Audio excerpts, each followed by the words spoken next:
Hər vaxtınız xeyir, dəyərli izləyicilər. Bu videomuzda 6-cı sinif yeni Azərbaycan dili dərsliyinin tapşırıqlarını, izahlarını paylaşacağım sizlər üçün. Səhifə 85-dən 88-ə qədər olan naşirlər və oxucular mətn tapşırıqlarının izahları paylaşılacaq. İzaha keçmədən öncə kanala abunə olaraq paylaşılan bu videolardan davamlı olaraq faydalana bilərsiniz. Gəlin keçək vaxt itirmədən sualların izahına.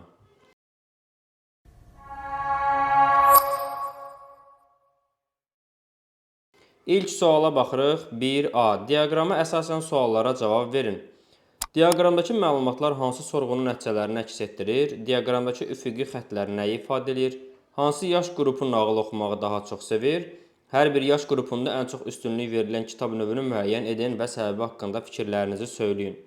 Bizə yaş qrupları üzrə ən çox seçilən kitab növləri adlı bir diaqram verilir. 14 üstəgəl, yəni 14 yaş və yuxarı, 10-14 yaş arası, 8-10 yaş, 6-9 yaş. Burada faiz göstəricisidir 0, 20, 40, 60, 80, 100, 120 və s. Və aşağıda dedektiv, elmi fantastika, tarixi, macəra, nağıl, yəni nə tip kitab oxuduqları göstərilir. Biz diaqramdan çıxış eləyərək bu suallara bir-bir cavab verə bilərik. İlk sualımız necə idi? Diaqramda olan məlumatlar hansı sorğunun nəticələridir? Yazırıq ki, diaqramdakı məlumatlar yaş qrupları üzrə ən çox seçilən kitab növləri haqqında araşdırmanın nəticələrini əks etdirir. İkinci sualda deyir, diaqramdakı üfüq xəttləri nəyi ifadə edir? Üfüqi xəttlər. Diaqramdakı üfüqi xəttlər yaş qrupları haqqında məlumatları ifadə edir. Üçüncü sualda hansı yaş qrupu nağıl oxumağı daha çox sevir? Yazırıq ki, 6-9 yaş arasında olan uşaqlar nağıl oxumağı daha çox sevir. Bunu biz nəyə əsasən yazırıq? Fikir versəz, bu hissədə nağıl göy ilə ifadə olunur. Baxın, qarşısında göy rəng var, görürsünüz. 6-9 yaşında göy ən çox olandır, görürsünüz. Deməli, nağılı daha çox oxuyurlar. Növbəti sualda deyir ki, hər bir yaş qrupunda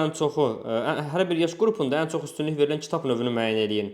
14 üstəgəl, yəni 14 yaş və yuxarı qrupuna aid olan yeniyetmələr elmi fantastik əsərlər oxumağa üstünlük verirlər. Yəqin ki, bu yaş qrupunda olan uşaqlar artıq fizika və astronomiya ilə tanış olduqları üçün bu mövzular onlara daha maraqlı gəlir. 10-14 yaş arasında olan uşaqlar dedektiv və tarixi əsərləri daha çox mütaliə edirlər.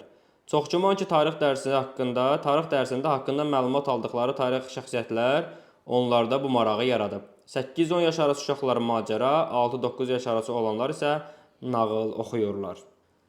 Bu formada biz cavablandıra bilərik. Daha sonra B tapşırığı deyir ki, sinifdə sorğu keçirin, hansı növ kitabları mütaliə edirsiniz, sorğunun nəticələrini diaqramda əks etdirin. Bizim sinifdə keçirdiyimiz sorğu əslində yaş qrupları üzrə seçilən kitab növləri haqqında olmayacaq. Çünki əgər eyni sinifdə oxuyuruqsa, deməli hamımızın eyni yaşı var. Yəni burada yaş qrupları fərqlənməyəcək. Amma yenə də biz bir sinif üzrə yaş qrupları yox, məsələn başda bunun yerinə yazırsınız ki, başda eyni sinif üzrə ən çox seçilən kitab növləri. Bax, bunu birə-bir köçürürsünüz. Daha sonra bura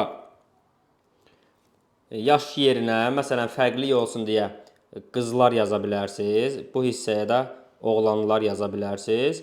Ən çox hansı kitablara üstünlük verirlər? Bu formada yenə dedektiv, elmi, fantastik, tarixi, macəra, nağıl altdan yazırsınız və kim hansını daha çox oxuyursa, o hissəni daha çox belə dairəyə alırsınız. Bu sinif üzrə təşkil olunası sualdır. Yəni, gərək hər biriniz bir-birinizlə bunu qarşılıqlı mütaliə eləyəsiniz. Çətin tipli sual deyil. Sinif üzrə ən çox seçilən kitab növləri yazırsınız. Qızlar, olanlar 2 qrupa bölə bilərsiniz. Burada yenə kitabların adlarını qeyd edirsiniz. Hansı janrda daha çox üstünlük verirsiniz. Sonra o formada qeyd edə bilərsiniz. Eyni burada verilən kimi. C tapşırığı. Oxuduğunuz hər hansı bir kitab haqqında məlumat verin. Təlimat. Kitabın adı və müəllifi haqqında məlumat. Nəşr edildiyi ili və nəşriyyatın adını qeyd edin. Mövzusu, qısa məzmun haqqında danışın. Məhz bu kitabı seçmənizin səbəbini qeyd edin. Kitab haqqında rəy bildirin. Yoldaşlarınızın da bu kitabı oxuması üçün təşviqat aparın. Baxın, bizə 5 dənə təlimat verir. Bəzən rəylərdə yazırlar ki, müəllim, çox uzun yazırsınız cavabı. Bu 5 təlimatla qısa cavab yazmaq mümkün deyil. Ona görə də nə qədər uzun yazıram, baxın, istifadə edin. C. Mən oxuduğum kitablar içində Kiçik Şəhzadə kitabını daha çox bəyəndim. Bu kitabın müəllifi Antoine de Saint-Exupéry adlanır. Fransız yazıçısıdır. O həm yazıcı, həm də pilot olmuşdur. Kitab uşaqlar üçün yazılsa da, böyüklər üçün də maraqlı və düşündürücü fikirlərlə zəngindir. Bu kitab ilk dəfə 1943-cü ildə nəşr olunmuşdur. Kitab dünyanın bir çox ölkələrində çap edilmiş və müxtəlif dillərə tərcümə olunmuşdur. Azərbaycanda da bir neçə nəşriyyat tərəfindən çap olunmuşdur. Kitabın mövzusu dostluq, sevgi, insanlıq və həyatı anlamaq haqqındadır. Əsərdə Kiçik Şəhzadə adlı bir uşağın müxtəlif planetlərə səyahəti təsvir olunur. O, hər planetdə fərqli insanlarla qarşılaşır və onların davranışlarından nəticə çıxarır. Ən maraqlı hissələrdən biri isə tülkü ilə dostluğu idi. Kitab insanlara dostluğun və qayğının vacibliyini öyrədir. Mən bu kitabı ona görə seçdim ki, həm maraqlı, həm də mənalıdır. Kitabı oxuyarkən insan bir çox şeylər haqqında düşünür. Həm macəra var, həm də həyatı dərslər verilir. Mənə ən çox dostluq haqqında olan fikirlər təsir etdi. Mən istəyərdim ki, yoldaşlarım da bu kitabı oxusunlar, çünki bu kitab insanlara yaxşılıq etməyi, dostluğu qorumağı və həyatda vacib olan şeyləri başa düşməyi öyrədir. Oxuyan hər kəs kitabdan özünə uyğun bir nəticə çıxara bilər. Buna görə də hər kəsə bu kitabı oxumağı tövsiyə edirəm. Bu formada biz C bəndini yaza bilərik. Və gəlirik Azərbaycanda ilk naşirlər mətni 2A tapşırığı. Mütaliə etdiyiniz kitabın hansı nəşriyyatda hazırlandığına diqqət etmisinizmi? Hansı nəşriyyatların kitablarına üstünlük verirsiniz? Cavabınızı əsaslandırın. 2A-ya yaza bilərik ki, Azərbaycanda bir çox nəşriyyatlar var. Məsələn, Öndər nəşriyyatı, Qanun nəşriyyatı, Qədim Qala nəşriyyatı və s. İstər kitabların keyfiyyəti, istərsə də tərcümələrin daha yaxşı başa düşülən olmasına görə Qanun nəşriyyatına daha çox üstünlük verirəm. Bu formada bir cavab yazmaq olar. Və gəlirik növbəti hissəyə. Söz ehtiyatı rubrikasında B tapşırığı. Mesenat sözünün etimologiyası ilə bağlı məlumat oxuyun. Mətnə istinad edərək Tağıyevin mesenat adlandırılmasının səbəbini izah edin. Mesenat sözü Romanın rəssamlarına və şairlərinə himayədarlıq edən dövlət xadimi mesenatın adından götürülmüşdür. Biz ona görə də mesenata yazırıq ki, çünki Hacı Zeynalabdin Tağıyev nəşriyyat və mətbəələrin bir çox maarif ocaqlarının açılmasına təmənnasız yardım etmişdir. Yəni onların inkişafına və qorunmasına şərait yaratmışdır. Nə anladın rubrikasında C tapşırığı. Mətnə əsasən suallara cavab verin. Azərbaycan yazıçıları nə üçün kitablarını vətənindən kənara çap etdirirlər? Azərbaycanda mətbə yaratmaq üçün çalışan ziyalıların adını çəkin. Orucov qardaşların mətbəsi nə ilə fərqlənirdi? Biz bu tapşırıqlara yazırıq bu formada. 1. Azərbaycan yazıçıları nə üçün kitablarını vətənindən kənara çap etdirirdilər? Xəttat qələmi ilə kitabları kütləvələşdirmək gec və çətin başa gəlirdi. Buna görə də bəzi yazıçılar öz kitablarını Azərbaycandan kənarda başqa dillərdə çap etdirməli olurdular. Məsələn, Mirzə Fətəli Axundovun komediyaları Tiflisdə rus dilində, Tehranda isə fars dilində çap olunurdu. İkinci sual. Azərbaycanda mətbə yaratmaq üçün çalışan ziyalıların adını çəkin. Həsən bəy Zərdabi, Səyid, Cəlal və Kəmal Ünsüzadə qardaşları, Cəlil Məmmədquluzadə, Ömər Faiq Nemanzadə, Oruc, Qəmbər və Abdüzər Orucov qardaşları. 3. Orucov qardaşlarının mətbəəsi nə ilə fərqlənirdi? Orucov qardaşlarının mətbəəsi Bakıda elektrik enerjisi ilə işləyən ilk mətbəə idi. Bu formada biz C tapşırığını cavablandıra bilərik. Düşün və cavab ver rubrikası C tapşırığı. Bu bölmədə əldə etdiyiniz məlumatlardan çıxış edərək Azərbaycanda kitab işinin tarixini dövrlərə bölün və Azərbaycanda kitab nəşrinin tarixi haqqında danışın. Deməli, biz yaza bilərik ki, Azərbaycanda kitab işinin tarixi bir neçə dövrə bölünür. Qədim dövr. Bu dövrdə kitablar əllə hazırlanırdı. Xəttatlar kitabları gözəl yazı ilə köçürür, cildçilər kitabların üz qabığını hazırlayır, miniatürçülər isə kitabları rəngli şəkillərlə bəzəyirdilər. Kitab hazırlayan xüsusi əməlatxanalar fəaliyyət göstərirdi.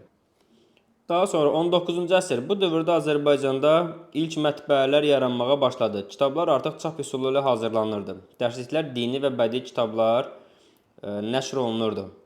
20-ci əsr. 20-ci əsrdə kitab nəşri daha da inkişaf etdi. Yeni nəşriyyatlar və Azərbaycan və mətbəələr açıldı. Azərnəşr kimi nəşriyyatlarda çoxlu kitab və dərslik çap edilirdi.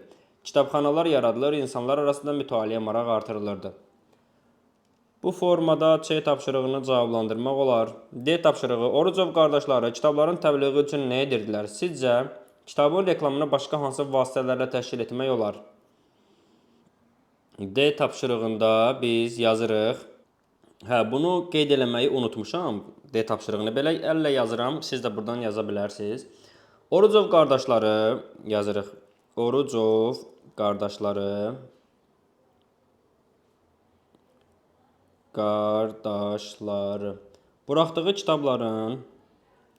buraxdığı kitabların buraxdığı kitabların dövr mətbuatda reklamına xüsusi mətbuatda yazaq elə qısa mətbuatda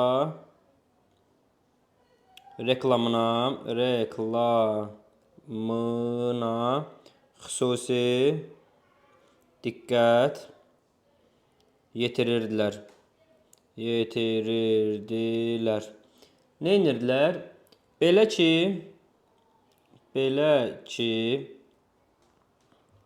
vaxtaşırı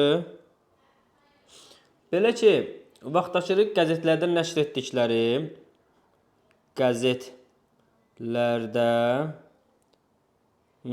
etdikləri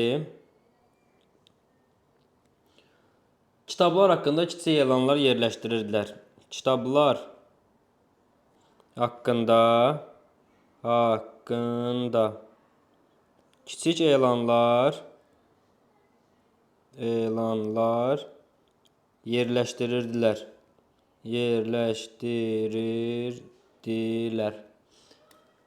Daha sonra vaxtaşırı müxtəlif kitab kataloqları buraxırdılar. Onu da yaza bilərik. Vaxtaşırı alt hissədən yazacağım buradan. Müxtəlif kitab kataloqları buraxırdılar.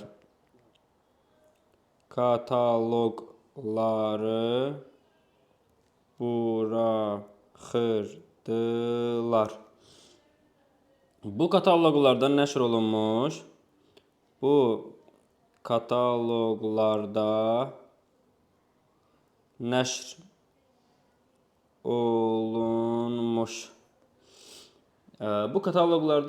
nəşr olunmuş kitablar sahələr üzrə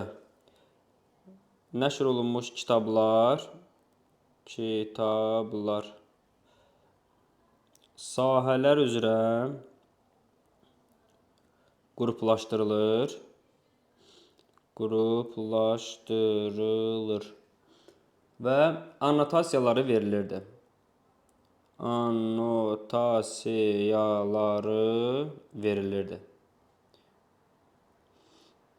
Annotasiya da nədir? Müəllifin kitabın əvvəlində öz yazdığı kitab haqqında verdiyi məlumatdır. Yəni biz bu formada D tapşırığına doğru cavablar yaza bilərik.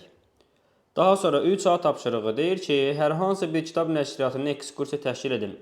Naşirlərlə müsahibəyə hazırlaşın, sualları hazırlayın. Müsahibə prosesini məşq edin. Baxın, burada bizə təqdimat verir. Azərbaycan nəşriyyatları mövzusunu təqdimat. Plan verir. Nəşriyyatın adı, logosu, devizi, daha çox nəşr etdiyi kitab kateqoriyaları, uğurları, nəşrləri haqqında rəy, ən çox bəyəndiyim kitab. Bu sual da yenə biraz uzun cavablandırılacaq. Yazırıq. Salam, nəşriyyatınız haqqında bir neçə sual vermək istəyirik. 1. Nəşriyyatı nə üçün məhz belə adlandırmısınız? Cavab. Nəşriyyatımızın adı Parlaq Gələcəkdir. Bu adı ona görə seçmişik ki, kitabların insanların gələcəyini işıqlandırdığına inanırıq. 2. Nəşriyyatın devizi nədir? Devizinizin mənasını izah edərdiniz. Devizimiz kitabla bilik qazanc sözüdür. Bunun mənası odur ki, insan kitab oxuyaraq daha savadlı və bilikli olur. 3. Nəşriyyatın logosu necədir? Nə üçün məhz bu loqonu seçmisiniz? Loqomuz açıq kitab və günəş şəklindədir. Günəş biliyi və işığı simvolizə edir. Kitab isə elm və təhsili göstərir. 4. Nəşriyyatınız daha çox hansı kateqoriyaya aid kitablar nəşr edir? Biz daha çox uşaq kitabları, nağıllar, dərsliklər və macəra kitabları nəşr edirik. 5. Bu il ən çox satılan kitabınız hansıdır? Bu il ən çox satılan kitabımız Sehirli Dünya adlı uşaq kitabı olub. 6. Oxucuları cəlb etmək üçün hansı işləri görürsünüz? Kitab sərgiləri təşkil edirik, sosial şəbəkələrdə paylaşımlar edirik və maraqlı endirimlər keçiririk. 7. Oxucularınız ilə necə əməkdaşlıq edirsiniz? Oxucuların fikirlərini dinləyirik, onların təkliflərini nəzərə alırıq və görüşlər təşkil edirik. Oxucularınızın hansı iradı sizin diqqətinizi cəlb edib? Bəzi oxucular kitabların daha rəngli və şəkilli olmasını istəyiblər. Biz də bunu nəzərə almağa çalışmışıq. Nəşriyyatınız hansı uğurlara imza atıb? Nəşriyyatımız bir neçə kitab sərgisində mükafat qazanıb və çoxlu uşağın sevdiyi kitablar çap edib. Bu formada biz bir müsahibə forması hazırlaya bilərik. Növbəti hissədə müasir kitablar gəlir, yəni səhifə 88-ə qədər olan hissə sonuncu sualımızın izahı idi. Siz də kanala abunə olaraq paylaşılan bu dərsliyin izahından davamlı olaraq faydalana bilərsiniz. Onu da qeyd edeyim ki, bu videonun ardınca bu hissəyə aid olan iş dəftəri tapşırıqlarının izahlarını paylaşacağam. Sağ olun, növbəti izahlarda, növbəti dərslərdə görüşərik.